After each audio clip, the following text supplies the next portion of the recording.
আসসালামু আলাইকুম।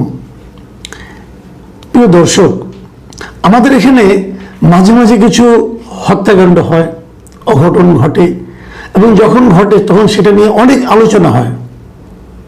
কিন্তু আপনি কতটা আলোচনা করলেন, এটা নিয়ে কতটা হইচই হলো, এগুলো কোনোটাই কিন্তু কোনো বিষয় না। বিষয়টা হলো যে এই হত্যাকাণ্ডের রহস্য উদ্ঘাটিত হলো কিনা, অথবা সেই অঘটনের পেছনে যারা দায়ী তাদের সাজা হলো কিনা। সাজা না হলে এই যে হইচই হওয়া, মিডিয়াতে চিৎকার চেঁচামেচি করা, এগুলিতে কোনো লাভ হয় না। তবে আজকে একটা সুখবরটা হলো এই যে প্রায় 2016 সালে, আজকে থেকে 10 বছর আগে ঘটে যাওয়া একটা হত্যাকাণ্ডের একজন আসামিকে অন্ততপক্ষে ধরা গেছে। এতদিন আমরা জানতামই না হত্যাকাণ্ডের আসামি কারা। সেটা হলো তনু হত্যা মামলা। সোহাগী জাহান তনু, তখন তার বয়স ছিল 19 বছর। কুমিল্লা সরকারি ভিক্টোরিয়া কলেজের স্টুডেন্ট ছিলেন তিনি। তার বাবা কুমিল্লা ক্যান্টনমেন্ট বোর্ডে চাকরি করতেন, ছোট একটা চাকরি করতেন। মেয়েটা টিউশনি করে নিজের পড়াশোনা খরচ চালাতো। তো 2016 সালের 20 মার্চ, আজকে থেকে 10 বছরের বেশি, 10 বছর 1 মাস আগের কথা, সে কুমিল্লা সেনানিবাসের ভেতরে একটা বাসায় সে টিউশনি করতে গিয়েছিল, আর সেখান থেকে নিজের বাসায় ফেরত আসেনি। তারপরে অনেক খোঁজাখুঁজি করার পর এই সেনানিবাসেরই পাওয়ার হাউসের কাছে একটা ঝোপের মধ্যে তার লাশ পাওয়া যায়। এটা নিয়ে তার বাবা ইয়ার হোসেন মামলা করে কুমিল্লা মডেল থানায়, কিন্তু কোনো কাজ হয় না, কাউকে ধরাও হয় না। তারপরে তার কয়েকদিন পরে ওই 16 সালের এপ্রিলে এবং পরে 12 জুন 2 দফা তনুর ময়নাতদন্ত করা হয়। একবার লাশ কবর থেকে উঠিয়েও ময়নাতদন্ত করা হয়, কিন্তু কুমিল্লা মেডিকেল কলেজের ফরেন্সিক বিভাগ তখন তারা জানায় যে তারা তনুর মৃত্যুর কোনো কারণ খুঁজে পায়নি। এই ছিল ঘটনা, এবং এটা নিয়ে অনেক আলোচনা হয়েছিল। বোঝাই গিয়েছিল যে ফরেন্সিক ডিপার্টমেন্ট কোনো কারণই খুঁজে পেল না। নানাভাবে প্রভাব বিস্তার করে এই মামলাটাকে অনেকটা ধামাচাপা দেওয়ার মতো অবস্থায় কিন্তু ফেলে দেওয়া হয়েছিল। তারপরে এই মামলাটা প্রথমে সিআইডির কাছে যায়, তারপরে পিআইবির কাছে যায়। এবং সিআইডি যে একটা ভালো কাজ করেছিল সেটা হলো 2017 সালের মে মাসে সিআইডি তনুর পোশাকের মধ্যে কয়েকজন পুরুষের শুক্রাণুর উপস্থিতি পায়, এবং সেই শুক্রাণুর উপস্থিতি পাওয়ার পর মামলার একটু একটা গতি হয় আর কি। এবং তখন তারা বলে এগুলি পুরুষের শুক্রাণু, যেহেতু এটা যদি ডিএনএ টেস্ট করা যায় তাহলে হয়তো জানা যাবে যে এগুলো কার এবং এর সঙ্গে কারা দায়ী ছিল। বলা ভালো, তনুকে কিন্তু হত্যার আগে ধর্ষণ করা হয়েছিল বলে জানা গেছে। তো এখন তারপরে সেনানিবাসে গিয়ে এই সিআইডি একটা দল কয়েকজন লোককে জিজ্ঞাসাবাদ করে, কিন্তু তারা কাকে কাকে জিজ্ঞাসাবাদ করে সে নামগুলো আমরা কখনোই জানতে পারিনি, তারাও কাউকে কখনো জানায়নি। এর মধ্যে এবছর এরপর মামলাটা সিআইডি থেকে পিআইবি কাছে যায়, এবং পিআইবি কাছে যাওয়ার পর এবছর 6 তারিখে কুমিল্লার মামুনুল হক সাহেবের আদালতে, একজন বিচারক, ওনার আদালতে এই তদন্ত কর্মকর্তা যিনি কর্মকর্তা আছেন তিনি সেখানে হাজির হন, এবং হাজির হয়ে বলেন যে 3 জনের ডিএনএ নমুনা মেলানোর দরকার, এবং উনি 3 জন লোকের নাম বলেন। এই 3 জন লোকের একজন লোক হলো senior warrant officer Hafizur Rahman, আরেকজন হলেন সার্জেন্ট জাহিদ, আরেকজন হলেন সৈনিক শাহিন আলম। তদন্তকারী কর্মকর্তা বলেন এই 3 জনের ডিএনএর সঙ্গে আমি একটু ম্যাচ করতে চাই। তার মানে এই 3 জনকে আসামি, এবং এই 3 জনই তনু হত্যার সময় কুমিল্লার সেনানিবাসে চাকরি করতেন। এর মধ্যে প্রথম জন ওয়ারেন্ট অফিসার হাফিজুর রহমান, তাকে সোমবার গতকালকে গ্রেপ্তার করা হয়েছে। গ্রেপ্তার করে আদালতে হাজির করা হয়, এবং সেখান থেকে রিমান্ডে আনা হয় 3 দিনের। 3 দিন পেয়ে তাদেরকে জিজ্ঞাসাবাদ করবে, এবং তারপরে যা যা করা করবে। বাকি 2 জনকে এখনো গ্রেপ্তার করা যায়নি। এই হলো ঘটনা। এর মধ্যে আবার আরেকটু ব্যাপার আছে। আরেকটা ব্যাপার হলো, তনুর বাবা মা কিন্তু বলছেন এই যে সৈনিক শাহিন আলমকে যে আসামি করা হয়েছে, তারা বলছেন শাহিন আলম নামে কারো নাম আমরা জানি না। এবং তনুর বাবা একটা গুরুত্বপূর্ণ কথা বলেছেন যে ওই সময়ে ওনাদের যারা যাদেরকে ওনারা সন্দেহ করছিলেন তাদের নামে যখন মামলা করতে গিয়েছিলেন তখন কিন্তু তাদের মামলা ওই নামে মামলা করতে দেওয়া হয় নাই। বলা হয়েছে যে অজ্ঞাতনামা ব্যক্তি নামে মামলা করো, এবং তার অজ্ঞাতনামা ব্যক্তি নামে মামলা করেছে। মানে আপনি প্রভাবটা একবার চিন্তা করে দেখেন যে আমাদের এখানে একটা ব্যাপার হয়েছে কি, যে কোনো হত্যাকাণ্ড যদি ঘটে যায়, যদি তার সঙ্গে কোনো প্রভাবশালী ব্যক্তি জড়িত থাকে, সাধারণত তার কিছু হয় না। আমরা এরকম আরো অনেক কিছু কিন্তু দেখেছি।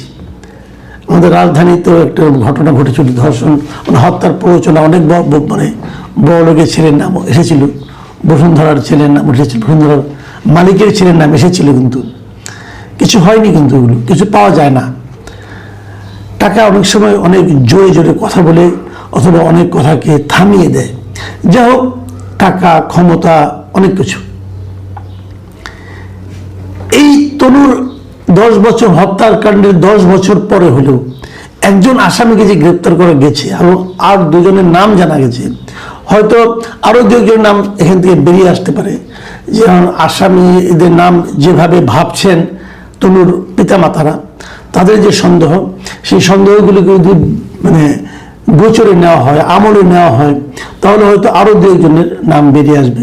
তারপর তদন্ত, টেস্ট, ডিএনএ টেস্ট এগুলি করলে হয়তো প্রকৃত আসামিটা ধরা পড়া যেতে পারে। কিন্তু যে কথাটা বলার জন্য আমি আজকে এই অবতারণাটা করেছি সেটা হলো, এটা কিন্তু একটু সুখবর যে তাও তো মানে আসামিদের নাম জানা যাচ্ছে, ধরা যাচ্ছে এবং টেস্টের মধ্যে একটা প্রক্রিয়ার মধ্যে আছে বলে আমরা বুঝতে পারছি। কিন্তু এরকম ঘটনা কিন্তু আরো আছে। আমি আরেকটা ঘটনার কথা আপনাদেরকে বলি। এটা তো 2016 সালে, 2013 সালে একটা ঘটনা। 2013 সালে, ওটাও মার্চ মাসেরই ঘটনা ছিল।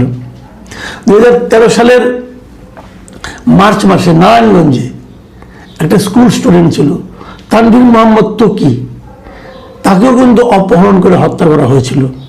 আজকে 13 বছর হয়ে গেছে, এখনো সেই মামলার তদন্ত চলছে, কিন্তু কোনো অভিযোগপত্র দাখিল করা হয়নি, মানে চার্জশিটই দাখিল করা হয়নি।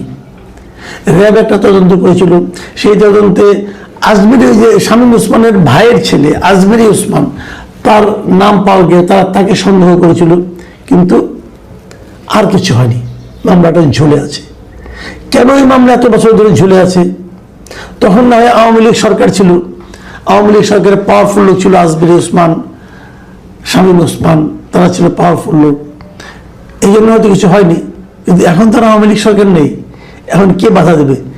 মামলাটা তদন্তটা হোক, তদন্তটা, অভিযোগপত্র, চার্জশিটটা দাখিল করুক, বিচারটা শুরু হোক, তারপরে বিচার কত বছর চলবে কে জানে।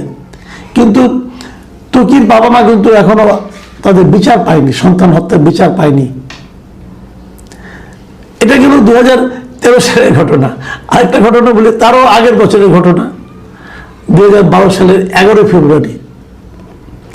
দেখুন, তকি হত্যার তদন্ত হয়েছে, চার্জশিটটা হয়নি। মোটামুটি জানাও গেছে কে হত্যা করেছে, ধারণা করা গেছে, কিন্তু চার্জশিটটা কিন্তু এখনো দাখিল হয়নি। কিন্তু 2012 সালের 11 ফেব্রুয়ারি যে নিজের বাসায়, পশ্চিম রাজাবাজারের বাসায় যে সাংবাদিক দম্পতি মারা গেলেন, সাগর সরোয়ার ও মেহরুন রুনি, আমাদেরই সহকর্মী ছিলেন,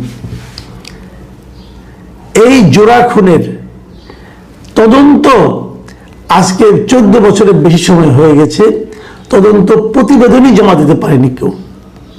এই মামলা পুলিশ, ডিবি, র্যাব, পিআইবি বিভিন্ন হাতে কিন্তু ঘুরেছে।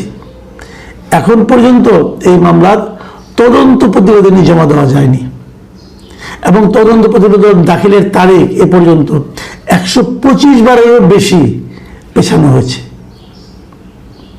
যখনই তদন্ত রিপোর্ট দেওয়ার কথা হয়, তদন্ত কর্মকর্তারা আদালতে যান, যে বলেন যে আরো সময় দেন, তারা আরো সময় দেন। এটা বোধহয় অনন্তকাল ধরে চলবে। হয়তো আমাদের জীবনে কখনো তদন্ত প্রতিবেদন জমা হবে বলে আমরা জানতে পারবো না, তারপরে কখনো কোনোদিন হবে কিনা কেউ জানে না। সাগরের ছেলে এখন বড় হয়ে গেছে প্রায়, কারণ ঘটনায় তো ঘটেছে আজকে 14 বছর আগে। তখন তার বয়স যদি মানে 7-8 হয়, তাহলে এখন সে যুবক, পরিপূর্ণ যুবক। সে জানতেও পারছে না তার বাবা মাকে কে মেরেছে, কেন মেরেছে, এবং হত্যার বিচার তো হওয়া আরো পরের কথা, অভিযুক্তের নামও জানতে পারছে না। এর কি এক রহস্য। এবং বলা হয়ে থাকে, সেটা আমি যতটুকু আমি কয়েকজন পুলিশ কর্মকর্তার সঙ্গে কথা বলেছি, তারা যেটা বলেছেন যে এটা কখনোই আর হবে কিনা সন্দেহ। আমি যখন বললাম কেন, তো বলে যে ওরা ইন্টেনশনালি আলামতগুলি নষ্ট করে ফেলেছে। শুরু দিয়ে যাদেরকে দায়িত্ব দেওয়া হয়েছিল তারা এর আলামতগুলিও নষ্ট করে ফেলেছে। তো আলামতবিহীন মানে সমস্ত নমুনা, তথ্য প্রমাণ সবকিছু যদি নষ্ট করে ফেলেন, আপনি আলামতগুলি নষ্ট করে ফেলেন, তাহলে এত বছর পরে এসে হাওয়ার উপর তো তদন্ত করা সম্ভব না। এটা কঠিন, কারণ তখন তো সদিচ্ছা ছিল না। মাথায় রাখবেন, এই যে 3টা হত্যাকাণ্ডের কথা বললাম, 3টাই কিন্তু শেখ হাসিনা নেতৃত্বাধীন আওয়ামী লীগ সরকারের আমলের ঘটনা,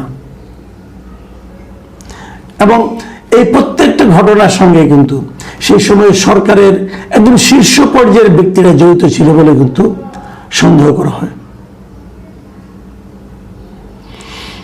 সরকার জনগণকে সুবিচার দিবে, কিন্তু বিনিময়ে সুবিচার যাতে না পায় সেই জন্য যদি সরকার কর্তৃপক্ষ এবং তারা যদি উচ্চ পদস্থ যারা আছেন তারা যদি সচেষ্ট হয়, যে দেশে হয় সে দেশের জনগণের চেয়ে অসহায় আর কেউ হয় না।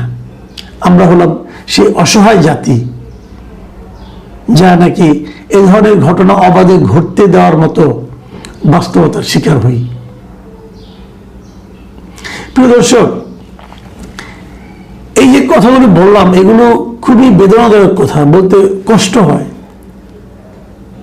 কিন্তু এভাবেই ঘটে, এভাবেই ঘটে আসছে বলে দেখছি। নতুন সরকার এসেছে, এখন এই তরু হত্যার বিচারে কিছু কিছু জট খোলা শুরু হয়েছে। 2-1 লোকের চেহারা আমরা চিনতে পারছি, যারা এই ঘটনার সঙ্গে যে আসামি যাদেরকে বলা হচ্ছে এরা সবাই কিন্তু ইতিমধ্যে অবসরেও চলে গেছে। এই অবসরপ্রাপ্ত লোকদের এনে এখন পাওয়া যাচ্ছে ওই সময় তারা কি পরিমাণ দাপটে ছিল, অথবা ওই সময় অনেকে বলে যে সেনাবাহিনী তাদের বাহিনীর সম্মান রক্ষার্থে নাকি এগুলি করেছিল, হতে পারে, আমরা জানি না কিছুই।